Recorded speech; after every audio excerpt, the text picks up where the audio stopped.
22.58 at Savatthi, the Buddha said, monks, the Tathagata, Arahant, Sammasambuddha, liberated by non-clinging through revulsion towards body, through its fading away and cessation, is called a perfectly enlightened one.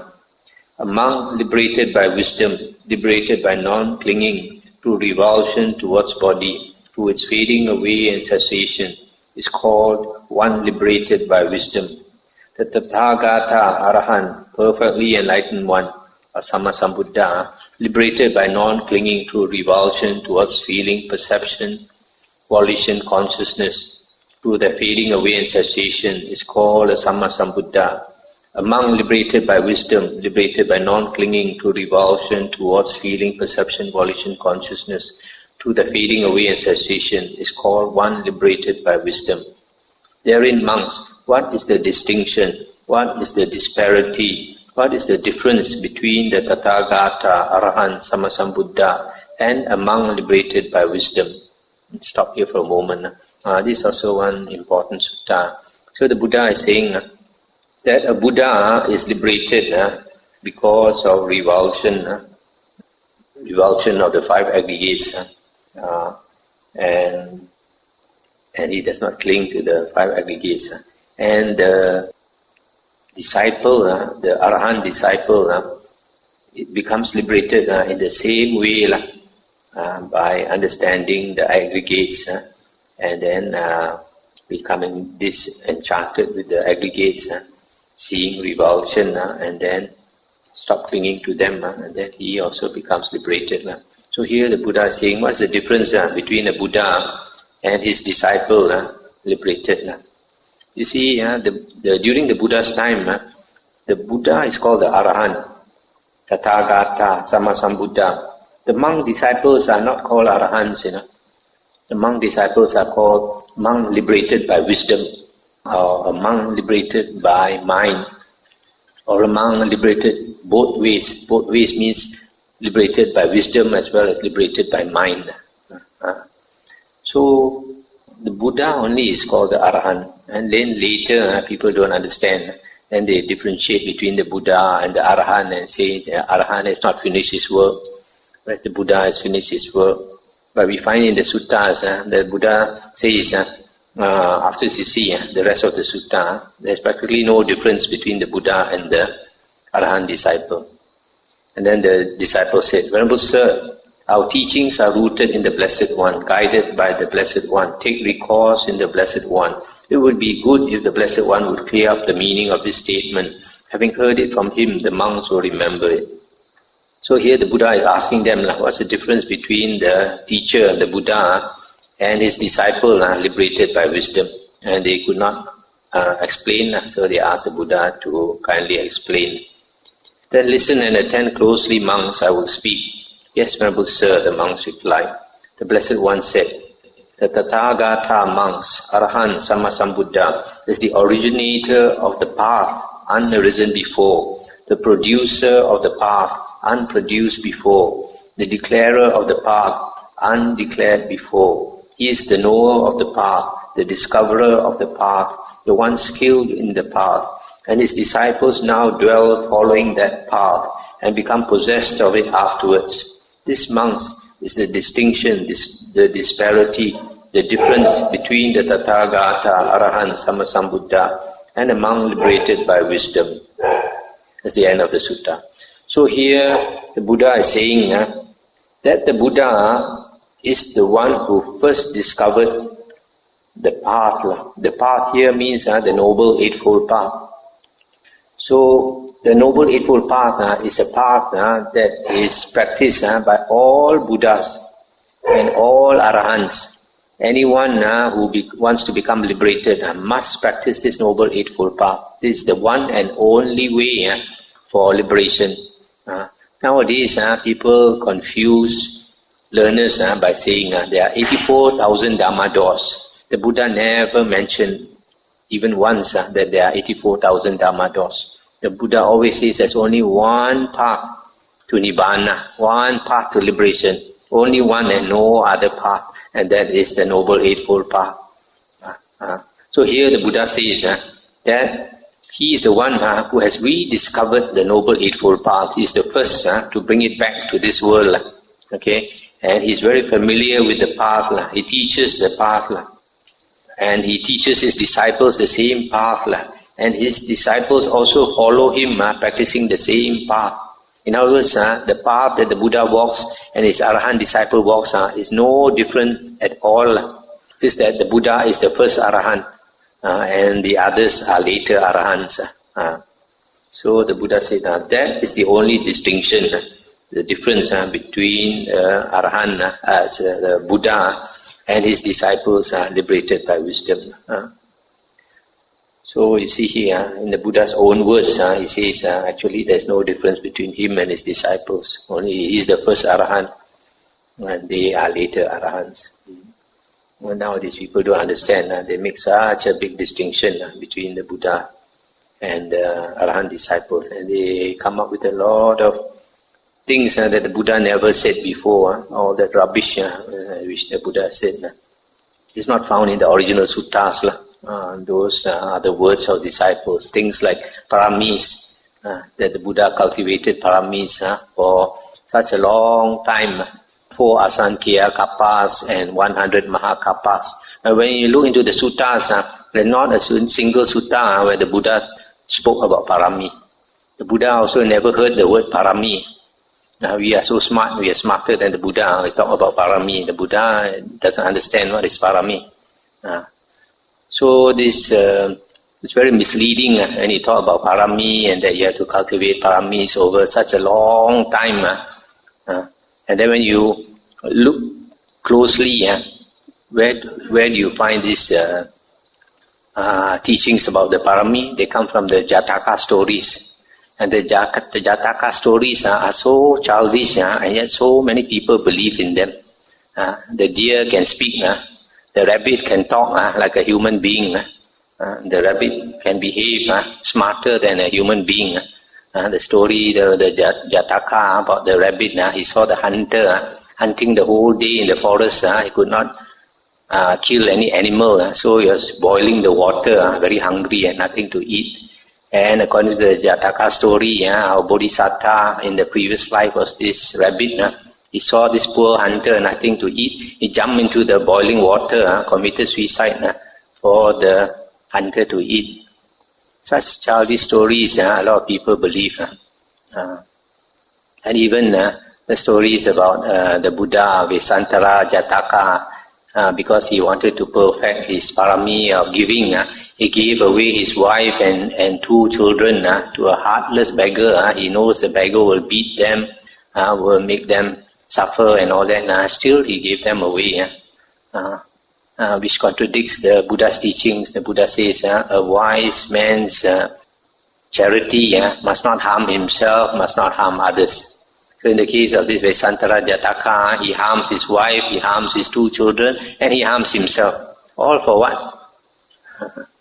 So it's very silly, a lot of silly teachings now taught. In fact, talking about cultivating the paramis over 4 asankya kappas and 100 mahakappas, we find in the suttas that the Buddha only took 3 lifetimes to get out of samsara. Not even one world cycle, 3 lifetimes. The Buddha said in a previous life, in this kappa, in this world, in this present earth, he met the Buddha Kassapa. And when he met the Buddha Kassapa, he was a Brahmin, so he had no interest to see the Buddha Kassapa. His good friend, the pot maker, Gatikara, asked him to go many times. He refused until the Gatikara pulled him by the hair. Then only he had to go. Then when he went to see the Buddha Kassapa, he refused to pay respect to the Buddha Kassapa. But the Buddha Kassapa, because Gatikara pleaded with the Buddha to teach his friend, the Bodhisattva, some Dhamma, then the Buddha Kassapa taught him some Dhamma. After hearing that Dhamma, he must have attained stream entry because he changed completely and became a monk. After becoming a monk, he must have attained at least the first jhana, because according to the suttas, after that birth, he went up to the Tusita heaven for a long time. But he came back to this same earth, that means within this same world cycle. He was born as Siddhartha Gautama. After being born as Siddhartha Gautama, as a small boy, about 10 years old, he could attain the first jhana under the jambu tree. So that shows he had probably attained the first jhana. And if he had already attained the first jhana under the Buddha Kassapa, I'm quite sure he would have become a Sakadagamin. So he is a Sakadagamin. His time to enter Nibbana is ripe. The Sakadagamin is called a once returner. He comes back to the human rebirth only one more time. He must enter Nibbana.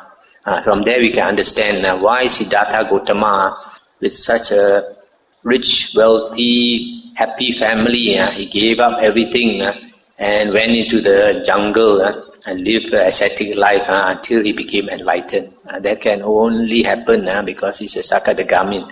An ordinary person cannot do that. People will say you're gone out of your mind. Such a happy family, you live and you go off and become a beggar. So you see, a lot of things in the suttas, if you study carefully, is completely different from later books like the Jatakas and the Abhidhamma and the commentaries and all that.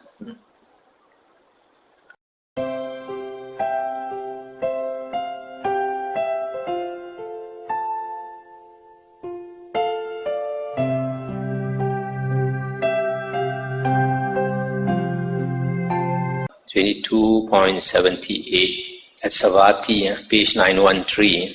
Monks, in the evening, the lion, the king of beasts, comes out from his lair. Having come out, he stretches himself, surveys the four quarters all around, and roars his lion's roar 3 times. Then he sets out in search of game. When the lion, the king of beasts, roars, whatever animals hear the sound are for the most part filled with fear, a sense of urgency and terror. Those who live in holes enter their holes. Those who live in the water enter the water. Those who live in the woods enter the woods. And the birds fly up into the air. Even those royal bull elephants, bound by strong thongs in the villages, towns and capital cities, burst and break their bonds asunder. Frightened, they urinate and defecate and flee here and there. So powerful, monks, is the lion, the king of beasts among the animals, so majestic and mighty. So too, monks, when the Tathagata arises in the world, an Arahant, Sammasambuddha, accomplished in true knowledge and conduct, fortunate, knower of the world, unsurpassed leader of persons to be tamed, teacher of devas and humans, the enlightened one, the blessed one. He teaches the Dhamma thus: such is form, such is origin, such is passing away. Similarly, such is feeling, perception, volition, their origin and their passing away, and consciousness too. Then monks, when those devas who are long-lived, beautiful, abounding in happiness, dwelling for a long time in lofty palaces, hear the Tathagata's teaching of the Dhamma, they are for the most part filled with fear, a sense of urgency and terror, saying, "It seems, sir, that we are impermanent, though we thought ourselves permanent. It seems, sir, that we are unstable, though we thought ourselves stable. It seems, sir, that we are non-eternal, though we thought ourselves eternal. It seems, sir, that we are impermanent, unstable, non-eternal, included within identity." So powerful, monks, is the Tathagata over this world together with its devas, so majestic and mighty. This is what the Blessed One said. Having said this, the Fortunate One, the teacher, further said, when the Buddha, through direct knowledge, sets in motion the wheel of Dhamma, the peerless teacher in this world, with its devas, makes this known, the cessation of identity and the origin of identity, also the Noble Eightfold Path that leads to suffering's appeasement. Then those devas with long lifespans, beautiful, ablaze with glory, are struck with fear, filled with terror, like beasts who hear the lion's roar. We have not transcended identities. It seems, sir, we are impermanent. So they say, having heard the utterance of the Arahant, the released, stable one. That's the end of the sutta. So here the Buddha is saying, just like the lion, when the lion roars, its roar, all the animals panic, including even the royal bull elephants, which are supposed to be so brave and can fight in the wars and all that, can withstand arrows and blows and all that. But when they hear the sound of the lion, they panic and they so frightened that they urinate and defecate and run here and there. In the same way, the Buddha says that when the Buddha arises in the world and similarly roars his lion's roar, that means sets forth the Dhamma, teaches the Dhamma, even those powerful devas and devis who live for a long time, when they hear the Dhamma, because they have psychic power, they can know when they contemplate what the Buddha is teaching. Then they realize suddenly that they are not eternal, that they are not immortal. They thought they will never die because their life is so long, millions and millions of years. And suddenly they realize that they have to die, and they know when they die there are woeful plains of rebirth awaiting them. So they get very frightened, they panic. So powerful is the Buddha.